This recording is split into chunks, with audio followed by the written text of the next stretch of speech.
بسم اللہ الرحمن الرحیم۔ السلام علیکم، میں ہوں شیخ اللہ ایڈوکیٹ۔ آپ دیکھ رہے ہیں میرا یوٹیوب چینل شیخ ٹاک آفیشل۔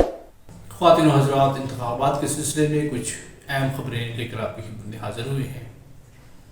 سب سے پہلے یہ ہے کہ حکومت سازی کا فیصلہ طے پا گیا ہے۔ ڈسکس یہ کرنا ہے کہ کون سی سیٹ کس کو ملی، کس نے کیا کھویا، کس نے کیا پایا، کس نے سب کچھ ہی سمیٹ لیا اور کون خسارے میں رہا، اور مولانا فضل الرحمان اور نواز شریف کہاں کھو گئے۔ اسلام آباد میں ایک تھپڑ کی گونج سنائی گئی جس کو ڈسکس کرنا لازمی ہے۔ پی ٹی آئی کے لیے مخصوص نشستوں کا کیا بنے گا، اور انتخابات کے نتائج میں خرد برد کرنے کی وجہ سے بیوروکریٹس پہ کیا بیت رہی ہے، یہ بعد میں ڈسکس کریں گے۔ سب سے پہلے آپ سے گزارش ہے کہ میرا یوٹیوب چینل سبسکرائب کر لیں تاکہ اس کو پروموٹ کرنے میں آپ میری ہیلپ کر سکیں۔ اب بات ہے حکومت سازی کی طرف۔ آپ نے ضرور سنا ہوگا کہ نون لیگ حکومت بنا رہی تھی اور نہ ہی پیپلز پارٹی حکومت بنانے میں دلچسپی لے رہی تھی۔ اصل میں حکومت میں یہ کیوں نہ آئے، نون لیگ اور پیپلز پارٹی ہوں اور حکومت سے باہر رہیں، کیونکہ نون لیگ اور پیپلز پارٹی ہو ہی نہیں سکتا کہ یہ حکومت میں نہ رہے۔ جس دور میں یہ حکومت میں نہیں رہتی تو یہ ختم ہو جاتی ہے۔ یہی بات ایم کیو ایم کے لیے بھی ہے اور یہی بات نون لیگ اور پیپلز پارٹی کے لیے بھی ہے۔ یہ صرف اس چکر میں تھے کہ کس طریقے سے مقتدر حلقوں سے اور بیوروکریسی سے یہ ان کو تحفظ مل جائے، ان کو یہ ایج حاصل ہو جائے کہ اگلے 5 سال جیسے تیسے کر کے ہمیں گزارنے دیے جائیں، چاہے پاکستان کا جوس نکل جائے، عوام بھیک مانگنے میں مجبور ہو جائے، لیکن ان کے لیے 5 سال کی ضمانت ضروری چاہیے۔ ادروائز وہ یہ ڈر لگاتے رہتے ہیں، ادروائز وہ یہ خوف دلاتے رہتے ہیں کہ اگر ہم نے حکومت نہ سنبھالی تو یقیناً پی ٹی آئی آ جائے گی۔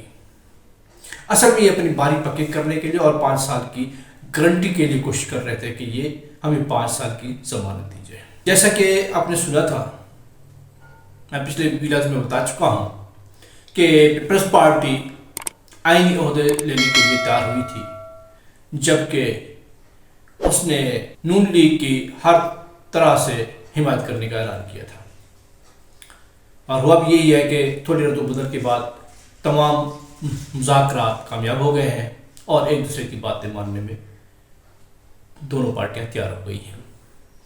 صدر کے لیے اسد زرداری کا نام آیا ہے، وزیر اعظم کے لیے شہباز شریف صاحب، چیئرمین سینٹ پی پی کا ہوگا جبکہ ڈپٹی چیئرمین نون لیگ کا ہوگا، اسپیکر قومی اسمبلی پاکستان مسلم لیگ نون کا ہوگا جبکہ ڈپٹی اسپیکر یہ پیپلز پارٹی سے ہوگا، گورنر پنجاب پیپلز پارٹی کا ہوگا، اسی طرح ہی بلوچستان اور سندھ کے گورنر دونوں مسلم لیگ کے ہوں گے۔ یہ علیحدہ بات ہے کہ مسلم لیگ نون سندھ کا گورنر اپنی الائنس میں سے ایم کیو ایم کو دے دے۔ اس اتحاد میں جو پارٹیاں شامل ہیں وہ مسلم لیگ نون، Pakistan Peoples Party, M Q M, قاف لیگ، بلوچستان عوامی پارٹی، استحکام پاکستان پارٹی اور آزاد امیدوار، اور شنید ہے کہ ضیاء گروپ مسلم لیگ بھی عنقریب ان میں شامل ہو جائیں گے۔ وہ سارے کے سارے نعرے دھرے کے دھیرے رہ گئے جو کہتے تھے نا کہ شیر کے پیٹ سے بھی ہم آٹا نکال لیں گے، کیونکہ شیر جب بھی آتا ہے ڈالر کھا جاتا ہے، آٹا کھا جاتا ہے اور غریب عوام کا پیسہ کھا جاتا ہے۔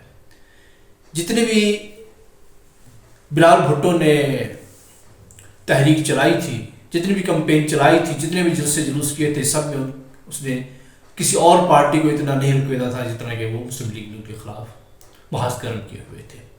وہ محض صرف نعرہ بازی کی حد تک تھا، صرف وہ بیانات کی حد تک تھا۔ اب وہی بلاول ہے، وہی نواز شریف ہے، وہی شہباز شریف ہے اور یہی بلال بھٹو صاحب ہیں، سب مل جل کے کھا رہے ہیں۔ اصل میں ہوتا یہ ہے کہ حکومت میں آنا ان کی مجبوری ہوتی ہے. اگر یہ باہر رہیں گے تو یہ کیسز کا سامنا نہیں کر سکیں گے. جب یہ حکومت کے اندر رہیں گے تو حکومت کی چھتری کے اندر انہوں نے چھپ جانا ہے، جس کے خلاف ان کے خلاف کوئی کیسز نہیں ہوتا. اگر ہوتے بھی ہیں تو وہ جلد از جلد بند کر دیے جاتے ہیں یا پھر ان سے یہ اپنے آپ کو بری کرا لیتے ہیں. یہی وجہ ہوتی ہے کہ یہ لوگ حکومت بنانے کے علاوہ اور کچھ سوچتے ہی نہیں. حکومت ان کا اوڑھنا بچھونا ہے، حکومت ان کی ہر ضرورت ہے. حکومت کے سوا یہ نہ جی سکتے ہیں، یا بن سکتے ہیں، نہ ہی یہ چھپ سکتے ہیں کہیں. اس لیے یہ جیسے کیسے کر کے دھاندلیاں کر کے نتائج خرد برد کر کے بیوروکریٹس کو اپنے ساتھ ملا کر آر اوز کو، ریٹرننگ آفیسرز کو اور جتنے بھی پریزیڈنگ آفیسر سب کو خرید کر یہ ہر صورت میں کوشش کرتے ہیں کسی نہ کسی طرح سے کچھ پوزیشن مستحکم ہو جائے. صرف یہی وجہ ہے کہ پیپلز پارٹی کیوں مسلسل کئی انتخابات جیتتی آ رہی ہے. کیوں؟ اندرونی میں دیہی علاقے ہیں، وہاں پر سردار مستحکم ہوتے ہیں. سردار کی مرضی کے خلاف کوئی بندہ جاتا نہیں ہے. عوام سارے کے سارے پیپلز پارٹی کو بہت ووٹ دیتے ہیں، اور بعض اوقات تو اکثر حلقہ جات میں سرداروں کو بلا مقابلہ کامیاب کرایا جاتا ہے. ڈی سی ان کے ہوتے ہیں، اے سی ان کے ہوتے ہیں، اور اس کے علاوہ پریزیڈنگ افسر ان کے ہوتے ہیں، پولیس ان کی ہوتی ہے. اس وجہ سے یہی لوگ، صرف یہی وجہ ہے کہ ان کی ہیلپ لیتے ہوئے ایم کیو ایم نے پورے کراچی میں جھرلو پھیرا اور جماعت اسلامی کو واش آؤٹ کر دیا، جبکہ پورے عوام نے، سارے کراچی نے جماعت اسلامی کو چنا. جماعت اسلامی کے بعد وہاں پر جو دوسری پارٹی آئی تھی وہ پی ٹی آئی تھی. پی ٹی آئی اور جماعت اسلامی کے علاوہ کسی نے بھی پیپلز پارٹی کو اور نہ ہی ایم کیو ایم کو چنا، جبکہ ایم کیو ایم کو قومی اسمبلی کی 17 سیٹیں اور اس سے کہیں زیادہ صوبائی اسمبلی کی سیٹیں بخشی گئی. میں تو یوں کہوں گا کہ ان کی جھولی میں ڈالے گی. کیوں کہ یہ لوگ نہ مسلم لیگ سے باہر جاتے ہیں، نہ ہی پیپلز پارٹی سے باہر جاتے ہیں. وہ سارا کا سارا ووٹ جو گرا جاتا ہے وہ سارا کا سارا وڈیروں کی جھولی میں جا گرتا ہے، اور یہ سارا کا سارا ویسٹ. جب حکومت سازی ہو گئی تو اس کے بعد جا کر بلاول بھٹو نے بلاول ہاؤس لاہور میں جا کر پریس کانفرنس کی، جہاں پر سوائے نواز شریف کے سب موجود تھے. اس سارے سینیریو میں نواز شریف صاحب کہیں بھی نظر نہیں ہے. وکٹری اسپیچ کی تھی، اس کے بعد سے لے کر اب تک وہ نہ کسی سیاسی میٹنگ میں نظر آئے ہیں اور نہ کسی اور جوڑ توڑ میں، حالانکہ ان کو ہونا چاہیے تھا، کیونکہ سینئر رہنما تھے مسلم لیگ کے اور سب سے گھر میں بڑے بھی تھے. ان کا ہونا لازم تھا. کیوں نہیں ہے یہ خدا بہتر جانتا ہے. ان کی شرکت نہ کرنے کی وجہ سے پاکستان مسلم لیگ کی نون کو بہت بڑا نقصان بھی اٹھانا پڑ سکتا ہے. اور دوسری بات کہ مولانا فضل الرحمان اپنی ناراضگی کی وجہ سے، کیونکہ پچھلی حکومت میں بھی وہ 18 ماہ کی جو حکومت تھی پی ڈی ایم کی، اس میں بھی وہ حکومت میں شریک تھے. اس سے پہلے بھی اقتدار کے مزے لوٹتے رہے ہیں، لیکن اس مرتبہ نون لیگ اور پی پی کے خلاف انہوں نے بیان بازی کی اور دھاندلی کا الزام بھی لگایا، جس کی وجہ سے ان کی ناراض ہونے کی وجہ سے وہ حکومت سے باہر رہے، اور اس وقت وہ بہت بڑے نقصان میں ہیں. پھر آتے ہیں اسلام آباد میں تھپڑ کی گونج سنائی دی کل. اس کی حقیقت کچھ اس طرح ہے کہ خواجہ سعد رفیق اور حنیف عباسی صاحب کسی ریسٹورینٹ پہ چلے گئے کھانا کھانے کے لیے یا کچھ اور کھانے کے لیے، بہرحال وہاں موجود تھے. جب وہ کھا رہے تھے تو ایک کونے میں 3 خواتین بھی بیٹھی تھی. جب ان خواتین نے ان دونوں کو پہچان لیا تو ان کے خلاف نعرہ بازی شروع کر دی. نواز شریف کا جو یار ہے غدار ہے کے نعرے لگائے اور ان پہ الزام لگایا کہ تم لوگوں نے عوامی مینڈیٹ کو چرایا ہے، جبکہ آپ لوگوں کو عوام نے ووٹ نہیں دیا، آپ کو نہیں چنا، لیکن آپ لوگوں نے خرد برد کرتے ہوئے اپنے حق میں انتخابی نتائج کر لیے ہیں. جب یہ خواتین ان سے جھگڑ پڑی تو یہاں تو میں ہوئی، یہاں تھپڑ مکے چلے، لیکن بڑی مشکل سے خواجہ سعد رفیق حنیف عباسی صاحب کو وہاں سے لے کر چلتے بڑے. حالانکہ یہ واقعہ کوئی قابل ستائش واقعہ نہیں ہے، لیکن پھر بھی ان خرد برد کرنے والوں کو اور جو نتائج غلط کر کے اور ہاری ہوئی سیٹ پر اپنا نمبر لگوا لیتے ہیں اور اپنے آپ کو پاس کروا لیتے ہیں، ایسے لوگوں کے لیے ایک سبق آموز واقعہ ضرور ہے کہ ان کا عوام میں نکلنا عوام دوبھر کر دیں گے، ان کی بے عزتی ہوگی، ان کی کھینچا تانی ہوگی، ان کے کپڑے پھاڑے جائیں گے، عوام برداشت نہیں کریں گے۔ کیوں کہ کفر کی حکومت تو چل سکتی ہے لیکن ظلم اور ناانصافی کی حکومت کوئی بھی برداشت نہیں کرتا، کوئی بھی برداشت نہیں کرتا کہ محنت میں کروں اور پھل کوئی اور کھائے، ووٹ ایک کو ڈالیں اور نام کسی اور کا ہو، یہ کبھی بھی عوام برداشت نہیں کریں گے۔ اب آتے ہیں کہ بیوروکریٹس کا ضمیر جاگنا شروع ہو گیا ہے، جگہ گزشتہ دنوں کمشنر اور پنڈی نے استعفیٰ دیا تھا اور سارے پول کھول کر رکھ دیے تھے، ان پر بڑے الزام لگائے گئے کہ ان کا دماغی توازن ٹھیک نہیں ہے، وہ پاگل ہونے والے تھے، دماغ کی وہ دوائیاں کھا رہے تھے وغیرہ وغیرہ۔ لیکن اب بہت سارے بیوروکریٹس ظاہر ہونا شروع ہو گئے ہیں۔ ایک نے تو یہاں تک کہا کہ جی میں نے اپنے بچے اسکول سے نکلوا لیے ہیں کیونکہ میرے بچوں کو سارے بچے تانا دیتے ہیں کہ تمہارے ابا چور ہیں، تمہارے ابا بیمان ہیں، تمہارے ابا نے نتائج میں خرد برد کیا، لہٰذا میں نے اپنے بچے اپنے اس اسکول سے نکلوا لیے ہیں اور میں کسی دوسرے شہر شفٹ ہو رہا ہوں اور وہاں جا کر میں اپنے بچے داخل کراؤں گا۔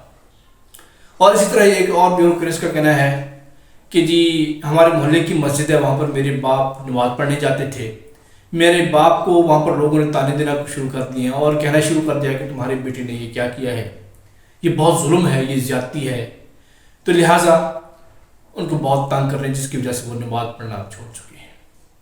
اور یہی وجہ ہے کہ لوگوں میں غم و غصہ پایا جاتا ہے، اور یہی مسئلہ کراچی میں بھی ہے جہاں پر مکمل طور پر ایسی پارٹی کو سیٹیں دی گئی ہیں جس کا سرے سے کوئی تعلق ہی نہیں بنتا زمین سے، اس کو تنا اور درخت کھایا گیا ہے جس کی جڑیں ہیں ہی نہیں عوام میں، اب کٹ چکی ہے۔ کیوں کہ ٹوٹل کراچی کے عوام کے خلاف کام کرتی ہے، یہ مفادات کی سیاست کرتی ہے، یہ پیسے لے کر بیٹھ جاتے ہیں، گورنرشپ لے لیتے ہیں، کچھ اور مخصوص سیٹیں لے لیتی ہیں، وہ ساری کی ساری سپورٹ وہ نون لیگ کو دیتے ہیں یا پھر وہ پی پی کو دیتے ہیں، وہ پی پی جانے یا نون لیگ جانے جو کچھ کرے ان کی سیٹوں کے ساتھ کرے، یہ بلا شرط ان کو ساری کی ساری سپورٹ دیتے ہیں، جس کی وجہ سے یہ ان کو بیوروکریسی سپورٹ دیتی ہے، یہ جیسے کریں، جو دھاندلی کریں، ڈبے اٹھائیں، چاہے مہرے لگائیں، ان کو ہر قسم کی چھوٹ حاصل ہوتی ہے۔ اور آخری چھوٹ یہ بھی ہوتی ہے کہ آروز جو ہوتے ہیں ان کے حق میں فارم 47 بنا کر دے دیتے ہیں، حالانکہ ہارے ہوئے امیدوار کو یہ اعزاز حاصل ہوتا ہے کہ وہ عدالت میں چلا جائے، لیکن عدالتوں میں بھی یہی بیٹھے ہیں، یا تو دباؤ کا شکار ہو جاتے ہیں یا پر بکا جاتا ہے۔ جب تک اس بندے کو سیٹ واپس ملتی ہے یا تو اس کی درخواست ڈسمس کر دی جاتی ہے یا تو اتنا عرصہ گزر جاتا ہے کہ وہ سیٹ انجوائے کرنے کا موقع ہی نہیں ملتا۔ مخصوص نشستوں کے بارے میں ذکر کرتے ہوئے بیرسٹر گوہر نے چیف جسٹس صاحب سے کہا تھا کہ آپ ہمارا بلہ نشان تو واپس لے رہے ہیں، لیکن اگر ہم جیت گئے تو ہماری مخصوص نشستوں کا کیا بنے گا؟ تو سپریم کورٹ کے جج نے کہا تھا کہ جب آپ جیت جائیں گے تو آپ کی مخصوص نشستوں کے بارے میں بھی سوچ لیں گے۔ اب جب کہ وہ سیٹیں جیت چکے ہیں، یہ ہے کہ مخصوص نشستوں کا کیا ہوگا؟ یقیناً مخصوص نشستیں مل جائیں گی۔ اس کی ایک مثال تو یہ ہے کہ فاٹا میں جب 2019 میں سرحد میں مرجنگ کے لیے انتخابات ہوئے تھے تو وہاں سے 3 آزاد امیدوار کامیاب ہوئے تھے، ایک تھے شفیق افریدی صاحب، دوسرے تھے بلال افریدی صاحب اور تیسرے تھے عباس رحمان صاحب۔ انہوں تینوں نے بلوچستان عوامی پارٹی میں شمولیت اختیار کی تھی اور الیکشن کمیشن سے درخواست کی تھی کہ ہمیں اب مخصوص نشست بھی جیت دی جائے، تو ان کو ایک مخصوص نشست کے لیے ایک عورت کی نشست دی گئی تھی اور جس پر بصرت بی بی کو ایم پی اے نامزد کیا گیا تھا۔ اس لحاظ سے یہ تو تقریباً کنفرم ہے، اب اگر حکومت چاہے تو قانون رد و بدل کر سکتی ہے کیوں کہ قانون ان کے ہاتھ میں ہے جو کچھ عوام کو دینا نہیں چاہتے۔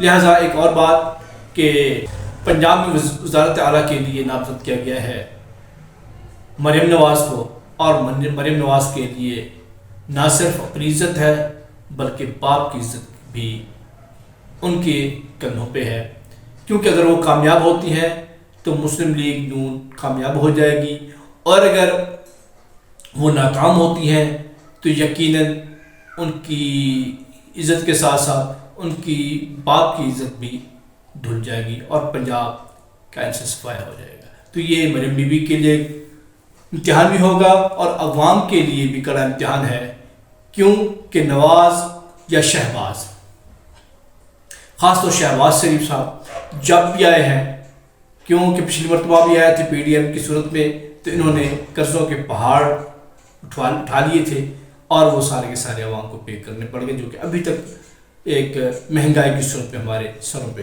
منڈلا رہے ہیں۔ اور اسی طرح اب بھی جب بھی آ رہے ہیں تو پھر بھی ان کو آئی ایم ایف کی طرف جانا پڑے گا اور وہی سے قرضہ لیں گے، یقیناً پھر کچھ نہ کچھ شرائط لے کر آئیں گے، جو کہ انہوں نے صرف اور صرف مخصوص طور پر عوام کے سروں پر تھوپنی ہے، اور سارا کا سارا قرض یوں سمجھو کہ عوام نے لینا ہے اور جیسے تیسے کر کے انہوں نے واپس کرنا ہے۔ اب دیکھتے ہیں کہ یہ بیل کس منڈے چڑھتی ہے۔ بس